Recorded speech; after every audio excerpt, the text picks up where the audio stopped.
madaling mahuli ang mga kawatang nakamotorsiklo o mga riding in tandem, plano ng Quezon City Police na pagsuotin na ang mga rider ng vest o chaleco na nakaimprenta sa likod ang plaka ng kanilang motorsiklo. Pero ang isang grupo kontra sa panukalang ito. Balitang hatid ni Ivan Mayrina.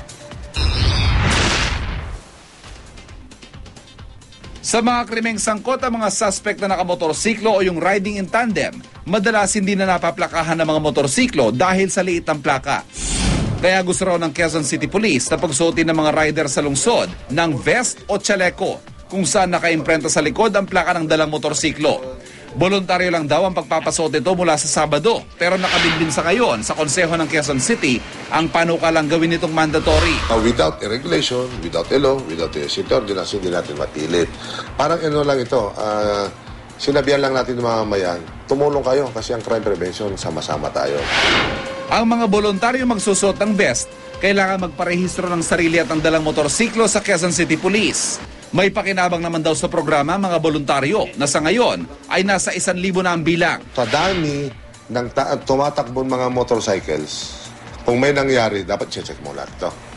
If you are wearing this vest, kasama ko sa organisasyon na to, ikaw ngayon yung tutulong na tumingin ito sa mga nawawala na suspects na to. Or hindi ka na rin na-checkpoint.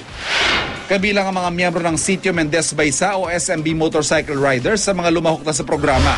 Tayo namang nagmamotorsiklo, we do not like to be blamed for mga riding in tandem sa activities.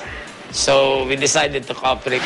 Pero para sa isang grupong kasapi ng Koalisyong Motorcycle Rights Organization, panggigipit daw sa kanila ang plano ng QCPD.